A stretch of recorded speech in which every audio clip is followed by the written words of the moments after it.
তো আজকে আমরা বায়ুমণ্ডলের দশম শ্রেণীর বায়ুমণ্ডলের 10 নম্বর ক্লাসে আলোচনা করব আকস্মিক বায়ু ও জেট বায়ু।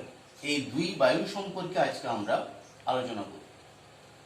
তো আকস্মিক বায়ুটা কি না, হঠাৎই কোনো স্থানে নিম্নচাপ কিংবা উচ্চচাপকে কেন্দ্র করে যখন ঘূর্ণি আকারে বায়ু প্রবাহিত হয় তাকে আকস্মিক বায়ু বলে।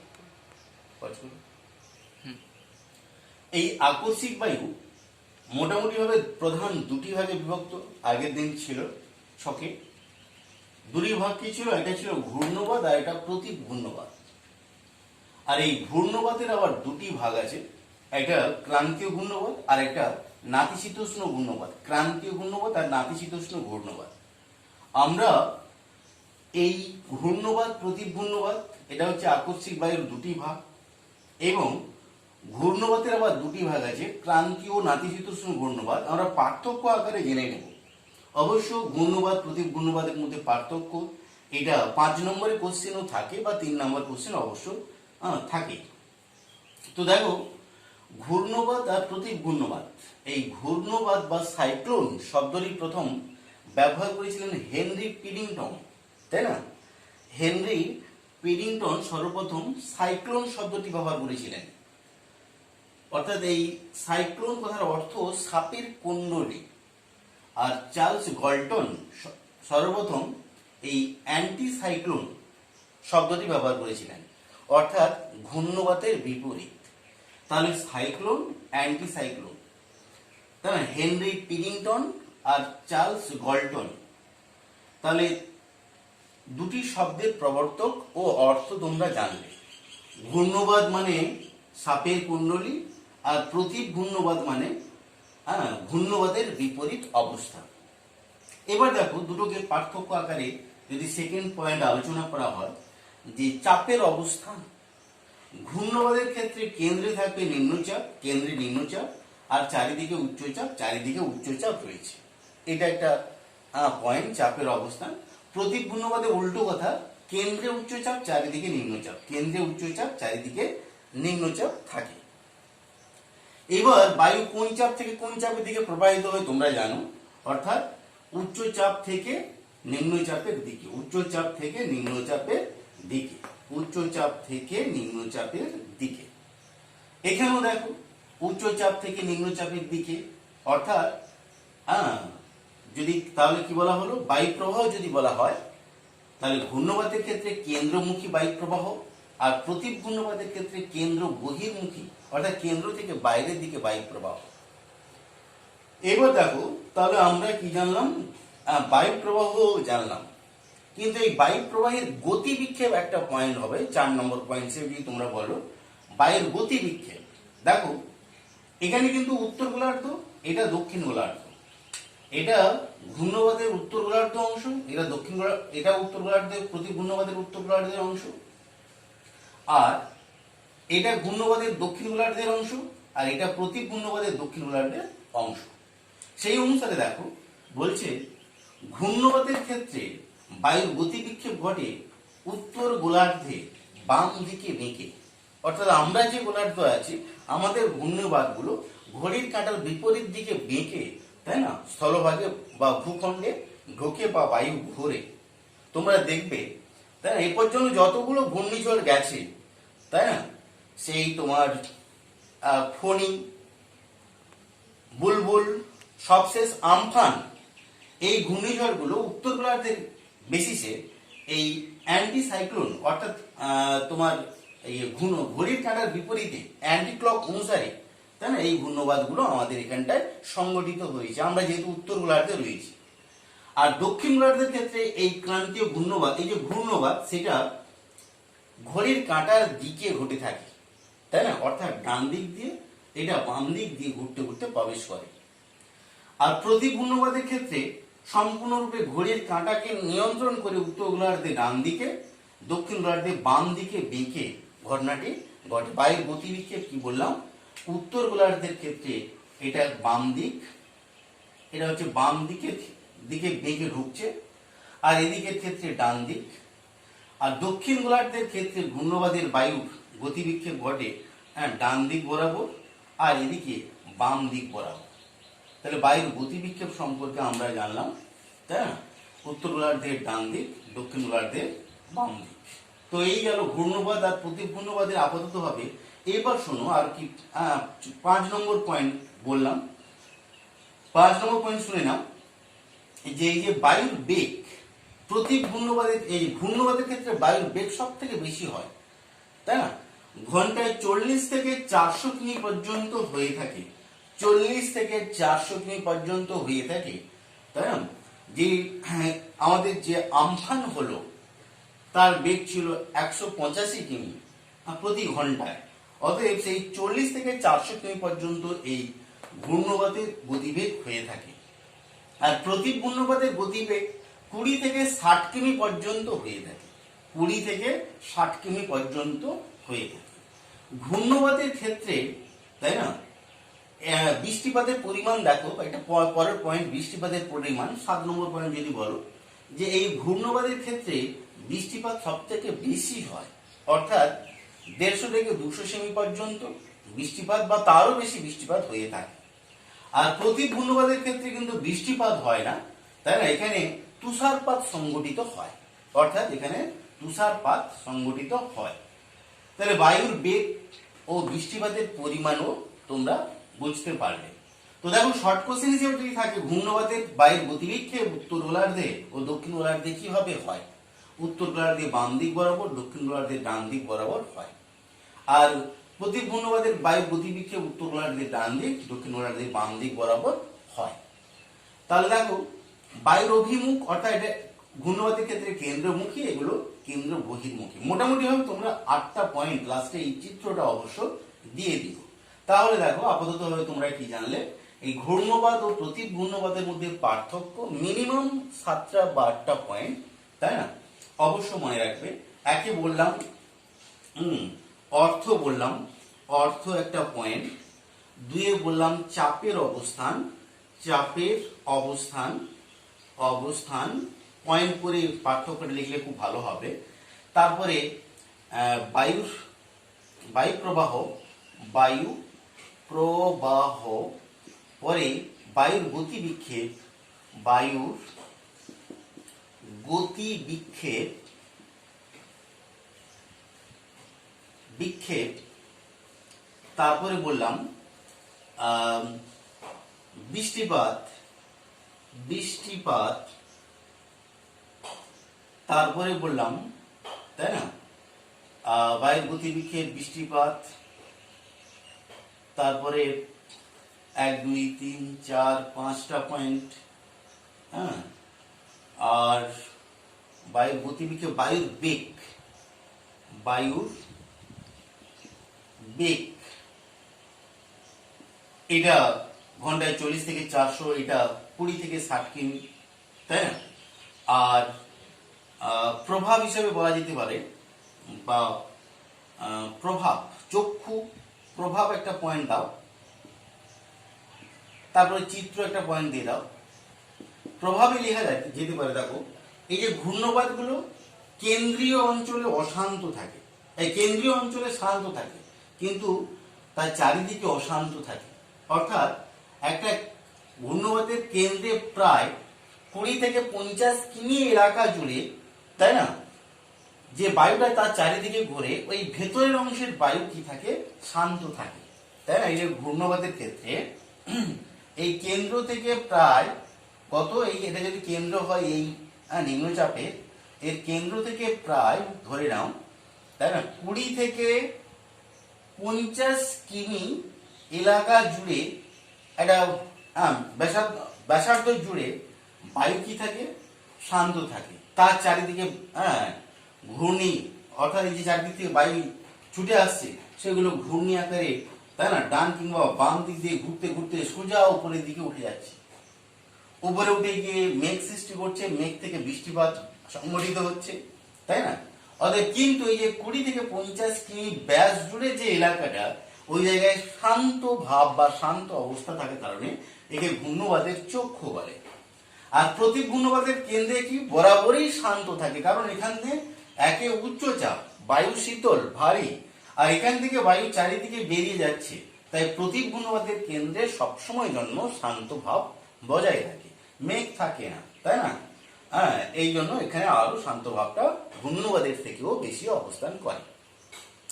তো আমরা মোটামুটি ঘূর্ণবাদ, প্রতীক ঘূর্ণবাদ জানলাম। এবারে ঘূর্ণবাদের দুটি ভাগ আছে, একটা ক্রান্তীয় ঘূর্ণবাদ আর একটা নাতিশীতোষ্ণ ঘূর্ণবাদ। এই দুটো সম্পর্কে এক্ষুনি আমরা জানবো। তো দেখো, এই যে ক্রান্তীয় ঘূর্ণবাদ বলা হচ্ছে, এর অবস্থান হচ্ছে তোমার 10 থেকে, অর্থাৎ নিরক্ষরেখা ক্রান্তীয় অঞ্চলে 10 ডিগ্রি থেকে 30 ডিগ্রি উত্তর ও দক্ষিণ অক্ষাংশে সমুদ্রের উপকূল ভাগে, বা 20 ডিগ্রি উত্তর দক্ষিণ অক্ষাংশে সমুদ্র উপকূল ভাগে 30 লেখা যেতে পারে, তাই না? অর্থাৎ নিরক্ষরেখার উভয় দিকে 30 উত্তর 30 দক্ষিণ, নিরক্ষরেখা থেকে ধরে নাও 0 থেকে 30 উত্তর 30 দক্ষিণ, এই অক্ষাংশের মধ্যে ক্রান্তীয় ঘূর্ণবাদ সংঘটিত হয়। আর নাতিশীতোষ্ণ ঘূর্ণবাদ হয়, তাই না, 35 ডিগ্রি থেকে 60 ডিগ্রি অক্ষাংশের মধ্যে, 35 থেকে 60 এই অক্ষাংশের মধ্যে নাতিশীতোষ্ণ ঘূর্ণবাদ সংঘটিত হয়। তাহলে দেখো, একটা ক্রান্তীয় ঘূর্ণবাদ আর একটা রয়েছে নাতিশীতোষ্ণ ঘূর্ণবাদ। তো এই ক্রান্তীয় ঘূর্ণবাদ আর নাতিশীতোষ্ণ ঘূর্ণবাদের কতগুলো বিষয় আছে দেখো। একটু আগে তোমাদের বললাম, ক্রান্তীয় ঘূর্ণবাদের কেন্দ্রীয় নিম্নচাপ থাকে, আর নাতিশীতোষ্ণ ঘূর্ণবাদের কেন্দ্রীয় অঞ্চলেও নিম্নচাপ থাকে। কিন্তু ক্রান্তীয় ঘূর্ণবাদের ক্ষেত্রে চারিদিক থেকে বায়ু কেন্দ্রমুখে ছুটে আসে, আর নাতিশীতোষ্ণ ঘূর্ণবাদের ক্ষেত্রে মেরু থেকে শীতল বায়ু আর ক্রান্তীয় অঞ্চল থেকে উষ্ণ বায়ু ছুটে আসে। দুরকম বায়ুর মিলনের ফলে নাতিশীতোষ্ণ ঘূর্ণবাদ সংঘটিত হয়। আর শুধুমাত্র নিম্নচাপকে কেন্দ্র করে চারিদিক থেকে বায়ু হয় উত্তর গোলার্ধে বামাবর্তে, দক্ষিণ গোলার্ধে ডানাবর্তে ঘুরতে ঘুরতে প্রবেশ করে কেন্দ্রে চারিদিকে একটা ঘূর্ণাবর্ত হয়ে ঘুরে ঘুরে বায়ু উপরের দিকে উঠতে শুরু করে, অর্থাৎ একটা বায়ু প্রাচীর তৈরি করে। এই যে 20 থেকে 50 কিমি ব্যাস জুড়ে যে বায়ু ঘুরে ঘুরে উপরের দিকে উঠছে, তাই না, সেই 20 থেকে 50 কিমি এলাকা জুড়ে একটা প্রাচীর সৃষ্টি হয়ে যায়। তার ভেতরের অংশে আবহাওয়া শান্ত, মেঘমুক্ত, বৃষ্টিপাত থাকে না, তাকে ঘূর্ণবাদের চক্ষু বলে। তো এই বায়ু ঘুরে ঘুরে যত উপরে যাচ্ছে, অধিক উপরে যাওয়া মানে শীতল বাতাসের সংস্পর্শে এসে ঘনীভূত হয়ে, তাই না, মেঘ সৃষ্টি হবে, মেঘে মেঘে ঘর্ষণজনিত কারণে বজ্রবিদ্যুৎ সহ প্রবল বৃষ্টিপাত হয়। তবে এর স্থায়িত্ব খুব বেশি নয়, তাই না, 3 থেকে 10 মিনিট হয়ে থাকে, তাই না, অর্থাৎ এই ক্রান্তীয় ঘূর্ণবাদের স্থায়িত্বটা অল্প সময় হয়। আর নাতিশীতোষ্ণ ঘূর্ণবাদের স্থায়িত্ব 5 থেকে 7 দিন পর্যন্ত হয়ে থাকে, 1 সপ্তাহ বা তারও বেশি সময় ধরে নাতিশীতোষ্ণ ঘূর্ণবাদ হয়ে থাকে। তো চারিদিক থেকে, অর্থাৎ কেন্দ্রের নিম্নচাপকে কেন্দ্র করে চারিদিকে উচ্চচাপ থেকে বায়ু ছুটে এসে ঘূর্ণাবর্ত আকারে, হ্যাঁ, এখানে প্রবেশ করে এই ঘূর্ণিঝড়, ক্রান্তীয় ঘূর্ণিঝড় সৃষ্টি হয়। আর নাতিশীতোষ্ণ ঘূর্ণবাদের ক্ষেত্রে মেরু থেকে শীতল বায়ু, ক্রান্তীয় অঞ্চল থেকে উষ্ণ বায়ু পরস্পর বিপরীত দিকে প্রবাহিত হয়ে প্রথমে সাম্য অবস্থায় সৃষ্টি করে। এর 5টি চক্রের মাধ্যমে নাতিশীতোষ্ণ ঘূর্ণবাদ সম্পূর্ণ হয়, তাই না। পরবর্তীকালে তোমার কি হবে না, শীতল বায়ু যেহেতু উপর থেকে এসছে, সেই শীতল বায়ু ভারী, সে নিচের দিকে নামার চেষ্টা করবে। আবার উষ্ণ বায়ু যেহেতু হালকা, সে উপর দিকে যাওয়ার চেষ্টা করবে। অর্থাৎ উষ্ণ বায়ু শীতল বায়ুর অংশে ধাক্কা মারবে, শীতল বায়ু উষ্ণ বায়ুর অংশে ধাক্কা মারবে। যে অংশে উষ্ণ বায়ু আঘাত হানে শীতল বায়ু, তাকে বলে উষ্ণ সীমান্ত। শীতল বায়ু উষ্ণ বায়ুর যে অংশে আঘাত হানে, তাকে শীতল সীমান্ত বলা হয়। অর্থাৎ এখানে উষ্ণ সীমান্ত আর শীতল সীমান্ত সৃষ্টি করে। এর ফলে অর্থাৎ শীতল বায়ু নিচের দিকে নামবে, উষ্ণ বায়ু উপর দিকে উঠবে। এককালে এই শীতল বায়ু উষ্ণ বায়ুকে চারিদিক থেকে ঘিরে ফেলেছে, বি আকৃতিতে, অর্থাৎ ঘিরে ফেলেছে। যখন উষ্ণ বায়ু ভেতরে থাকে, শীতল বায়ু চারিদিকে থাকে, শীতল বায়ুর সংস্পর্শে উষ্ণ বায়ু বা জলীয় বাষ্প থাকার কারণে ধীরে ধীরে ঘনীভূত হবে এবং বৃষ্টিপাত শুরু হবে। অর্থাৎ দেখো, এই উষ্ণ শীতল সীমান্ত থেকে বৃষ্টিপাত শুরু হবে, তাই না, একদম 7-8 দিন ধরে বৃষ্টিপাত হওয়ার পরে অবশেষে এই উষ্ণ বায়ুর অস্তিত্ব যখন ধীরে ধীরে ধীরে ধীরে একেবারে শীতলের দিকে আসবে, উষ্ণ বায়ু ও শীতল বায়ু মিলিত হয়ে যখন একটা সীমারেখায় পরিণত হবে, তখনই কি হবে, এই নাতিশীতোষ্ণ ঘূর্ণবাদ বন্ধ হবে। অর্থাৎ 7 থেকে 10 দিন পর্যন্ত ধরে এই নাতিশীতোষ্ণ ঘূর্ণবাদ হয়ে থাকে। এখানে বিশেষ মেঘের গর্জন বা বজ্রপাত হয় না, তবে বৃষ্টিপাত, তাই না, দীর্ঘদিন ধরে অনেকটা বেশি পরিমাণে হয়। তো এটা মধ্য অক্ষাংশের বৃষ্টিপাত বলে নাতিশীতোষ্ণ ঘূর্ণবাদের অপর নাম, তাই না, মধ্য অক্ষাংশীয় ঘূর্ণবাদ বা নাতিশীতোষ্ণ ঘূর্ণবাদ, এটা মনে রাখো। আর এটা ক্রান্তীয় ঘূর্ণবাদ নামে পরিচিত। তো এতে ক্ষয়ক্ষতির পরিমাণ কম, এতে ক্ষয়ক্ষতির পরিমাণ খুব বেশি, অল্প সময় স্থায়িত্ব, 7 থেকে 10 দিন স্থায়িত্ব, তাই না। এই করে এদের পার্থক্য মিনিমাম 5টা পয়েন্ট মনে রাখবে। তো এই যে ক্রান্তীয় ঘূর্ণবাদ, ভয়ঙ্কর ঘূর্ণিঝড়, তাই না, এই ক্রান্তীয় ঘূর্ণবাদ পুরো পৃথিবীর কোন অংশে কি কি নামে পরিচিত একটু মনে রাখতে হবে শর্ট কোশ্চেনের জন্য। আমেরিকার মেক্সিকো উপসাগরের মিসিসিপি নদীর মোহনা এখানটায়, অর্থাৎ উত্তর আমেরিকা মহাদেশের এই যে মেক্সিকো উপসাগরের মিসিসিপি নদীর মোহনা এখানে রয়েছে ইউএসএ আমেরিকা যুক্তরাষ্ট্রে। এখানে সব থেকে ভয়ঙ্কর ঘূর্ণিঝড় সংঘটিত হয় টর্নেডো। পৃথিবীর সব থেকে ভয়ঙ্কর ঘূর্ণিঝড়ের নাম টর্নেডো এখানে সংঘটিত হয়। তো টর্নেডো আরেক নাম টুইস্টার, তাই না। টর্নেডো আউটব্রেকও বলা হয় যখন এককালে অনেকগুলো টর্নেডো একই সঙ্গে, তাই না, আঘাত হেনে থাকে। আর ক্যারিবিয়ান দ্বীপপুঞ্জে বা পশ্চিম ভারতীয় দ্বীপপুঞ্জে যে ঘূর্ণিঝড়টা সংঘটিত হয় তার নাম হ্যারিকেন। হ্যারিকেন পশ্চিম ভারতীয় দ্বীপপুঞ্জে যে ঘূর্ণিঝড় সংঘটিত হয় তার নাম হ্যারিকেন। এবার চলে আসো অস্ট্রেলিয়ার উত্তর পূর্ব উপকূল বরাবর যে ঘূর্ণিঝড় সংঘটিত হয় তার নাম উইলি উইলি, দুটো উইলি, উইলি উইলি ঘূর্ণিঝড়। উইলি উইলি এই ঘূর্ণিঝড় সংঘটিত হয়। ফিলিপাইন্স দ্বীপপুঞ্জে যে ঘূর্ণিঝড় হয় তার নাম বাগুই, বাগুই। আর চীন সাগরে যে, চীন ও জাপান সাগরে যে, মানে চীন সাগরে যে ঘূর্ণিঝড়টা হয় তার নাম টাইফুন, টাইফুন। আর জাপান সাগরে যে ঘূর্ণিঝড় হয় তার নাম তাইফু। জাপান সাগরে তাইফু, চীন সাগরে টাইফুন, ফিলিপাইন্স দ্বীপপুঞ্জের বাগুই, অস্ট্রেলিয়ার উত্তর পূর্ব উপকূল বরাবর ঘূর্ণিঝড় হচ্ছে উইলি উইলি। আরো সব থেকে বিষয় হচ্ছে আমাদের এই আরব সাগর ও বঙ্গোপসাগরে সৃষ্ট ঘূর্ণিঝড়ের নাম সাইক্লোন, সাইক্লোন। আর এই সাইক্লোন কতগুলি নামে পরিচিত, অর্থাৎ এই দক্ষিণ পূর্ব এশিয়ার দেশগুলো সম্মিলিতভাবে, তাই না, যে সাইক্লোন গুলো আসবে তাকে কতগুলো বিশেষ বিশেষ নাম দ্বারা অভিহিত করে, তাই না, এই যে ধরো আয়লা, তাই না, বুলবুল থেকে শুরু করে, ফণি থেকে শুরু করে আমফান, এই সমস্ত নামগুলো যে হয়ে থাকে সেগুলো এক কথায় এই সাইক্লোনেরই নাম, তাই না। হ্যাঁ, তাহলে আপাতত কতগুলো ক্রান্তীয় ঘূর্ণিঝড় সম্পর্কেও তোমরা ধারণা পেলে। তাহলে আমরা এই মুহূর্তে আকস্মিক বায়ুর পুরো পরিচয়টা জানলাম। এখন আমরা জানবো জেট বায়ু সম্পর্কে। তাহলে জেট বায়ু সম্পর্কে একটু জেনে নাও। যখন দ্বিতীয় বিশ্বযুদ্ধ চলছিল তখন আমেরিকা থেকে প্রশান্ত মহাসাগর হয়ে জাপানের হিরোশিমা ও নাগাসাকিতে, তাই না, পারমাণবিক বোমা ফেলার জন্য জেট বিমানগুলো এসেছিল। ওই বিমানগুলো যখন আসে ওদিক থেকে তখন কোনো একটা, তাই না, অর্থাৎ আসছে পূর্ব থেকে পশ্চিম দিকে, আর ওই অক্ষাংশ বরাবর ঊর্ধ্বাকাশে কোনো একটা বায়ু যখন জেট বিমানকে বাধা দিচ্ছে, যেন বোমা ফেলতে আসতে বারণ করছে, তাই না। অর্থাৎ জেট বিমানের চালকরা তখন উপলব্ধি করছে যে এই যে 9 থেকে 12 কিমি উচ্চতা বরাবর কে এমন একটা শক্তি রয়েছে যে বিমানকে বাধা দিচ্ছে। পরবর্তীকালে বিভিন্ন বিজ্ঞানী গবেষণার মাধ্যমে 1944 সালে এম ব্রেকেন ওই জেট বিমানের গতির বাধা দেওয়া কিংবা বোমা ফেলে যখন ফিরে যাচ্ছে তীব্র গতিতে ঠেলে নিয়ে যাওয়া, জ্বালানি কম খরচ হওয়া, এর কারণ অনুসন্ধান করতে গিয়ে দেখেছেন যে ওই ঊর্ধ্ব টপোস্ফিয়ার বা ট্র্যাটোস্ফিয়ার বরাবর একরকম ভূপৃষ্ঠের বিপরীতগামী বায়ু প্রবাহ লক্ষ্য করা যায়। ভূপৃষ্ঠে যেদিক থেকে বায়ু প্রবাহিত হয় তার উল্টো একরকম বায়ু প্রবাহ লক্ষ্য করা যায়, যাকে জেট বায়ু নাম দেওয়া হয়েছে। জেট বিমানের গতি, তাই না, স্তব্ধ করা বা বাড়িয়ে দেওয়া থেকে এই বায়ুর অস্তিত্ব আবিষ্কার হওয়ার জন্য একে কি বলা হয়েছে না জেট বায়ু বলা হয়েছে। তাহলে জেট বায়ুর গল্পটা এরকমই। এবার আসো জেট বায়ুর কিছু বৈশিষ্ট্য কি না, অবস্থান, ঊর্ধ্ব টপোস্ফিয়ারে, তাই না, ঊর্ধ্ব টপোস্ফিয়ারে এই জেট বায়ু লক্ষ্য করা যায়। ঊর্ধ্ব ট্রপোস্ফিয়ার, ট্রপোস্ফিয়ার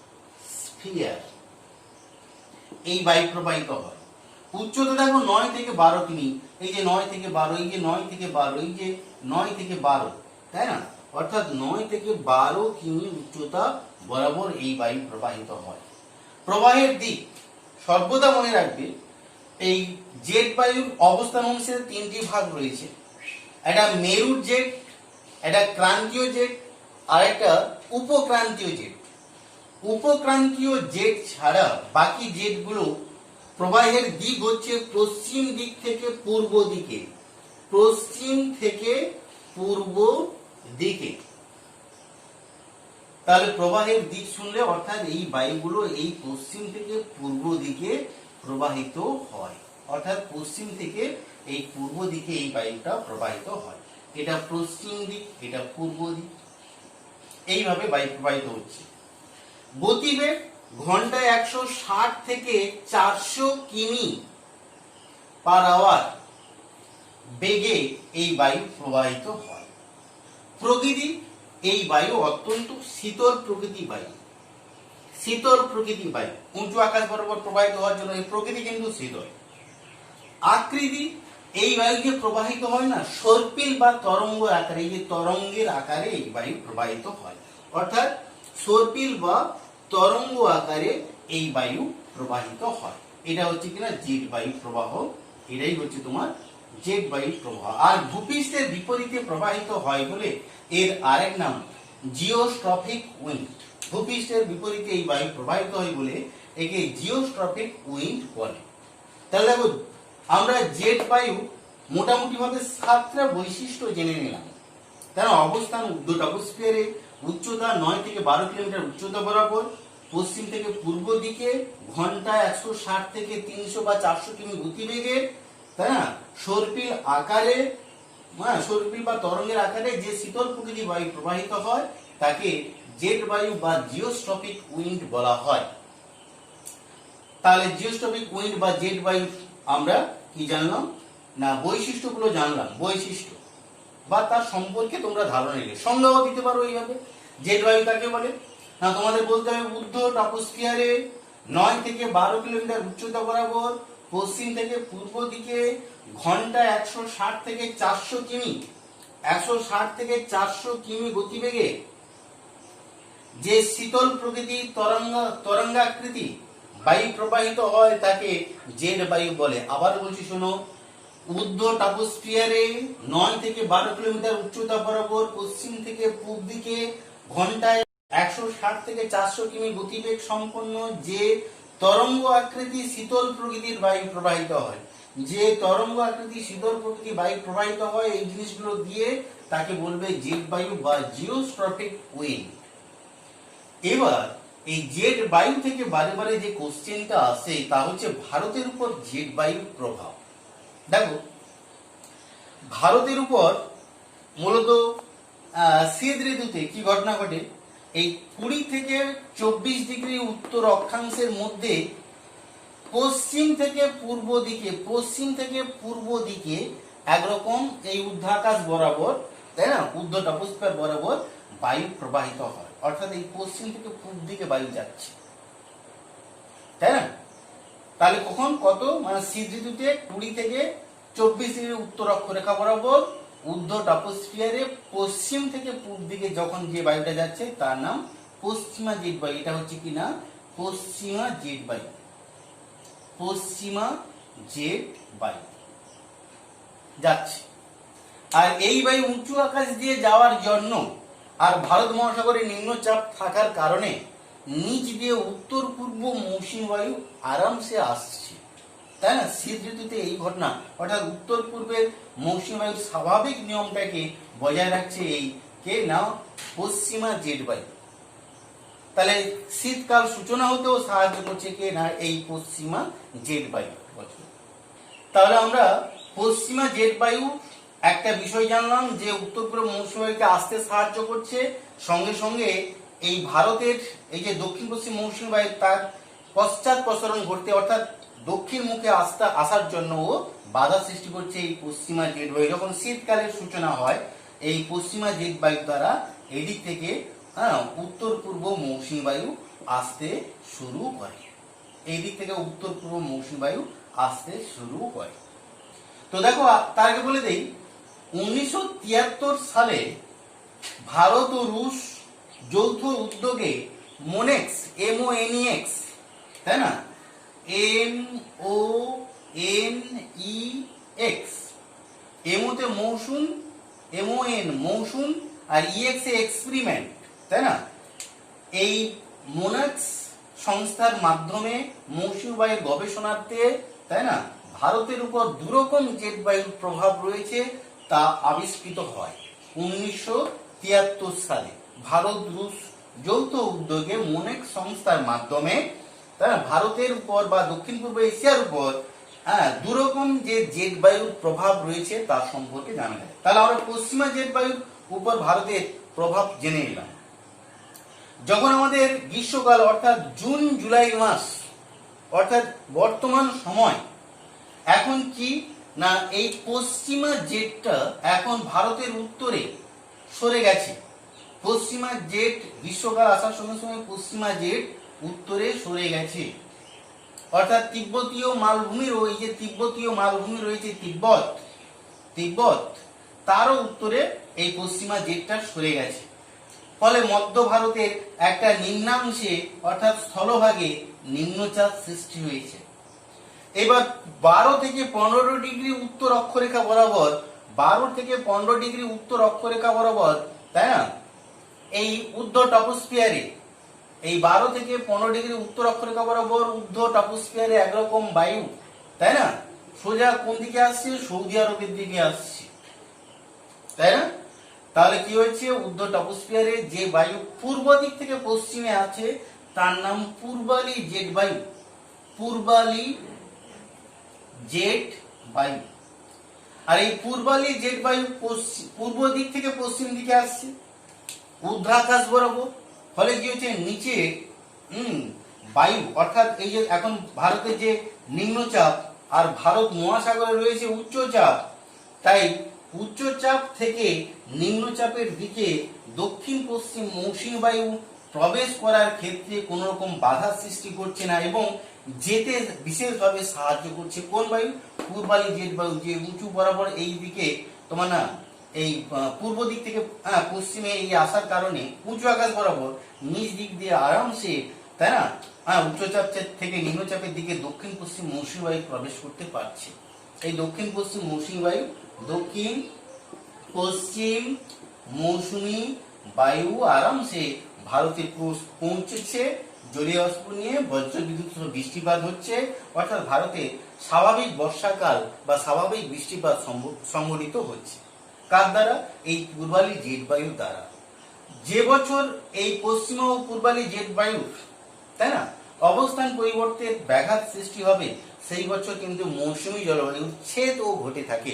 অর্থাৎ এই পূর্বালি জেট বায়ু যে বছর, তাই না, আর এই প্রবাহটা বিলম্বিত হবে সেই বছর কি হবে, দক্ষিণ পশ্চিম মৌসুমী বায়ুর ছেদ ঘটবে, ভারতের স্বাভাবিক থেকে বৃষ্টিপাতের পরিমাণটা কম হবে। তাহলে ভারতের উপর জেট বায়ুর প্রভাব, পূর্বালি জেট বায়ুর দ্বারা দক্ষিণ পশ্চিম মৌসুমী বায়ু প্রবেশ করা, বৃষ্টিপাত সংঘটিত হতে সাহায্য করছে। পশ্চিমা জেট বায়ু দ্বারা উত্তর পূর্ব মৌসুমী বায়ুর আগমন ও দক্ষিণ পশ্চিম মৌসুমী বায়ুর পশ্চাৎগমন ও উত্তর পূর্ব মৌসুমী বায়ুর আগমনকে নিয়ন্ত্রণ করছে। অর্থাৎ দুই, পূর্বালি জেট বায়ু বর্ষাকাল, পশ্চিমা জেট বায়ু শীতকাল সৃষ্টি হতে বিশেষ ভূমিকা পালন করছে। তাহলে আমরা আপাতত জেট বায়ু সম্পর্কেও জেনে নিলাম, জেট বায়ুর সংজ্ঞা, জেট বায়ুর বৈশিষ্ট্য, ভারতের উপর জেট বায়ুর প্রভাব, তাই না, এটা ইম্পর্টেন্ট কোশ্চেন। তাই 2 নম্বর অথবা 3 নম্বরে এই কোশ্চেনটা প্রায়ই থাকে, 3 নম্বর কোশ্চেন হিসেবে এটা থাকে, ভারতের উপর জেট বায়ুর প্রভাব। আপাতত আমরা 10 নম্বর ক্লাসে, তাই না, বায়ু প্রবাহ সম্পর্কে পুরোটাই বিষয়টা জেনে নিলাম।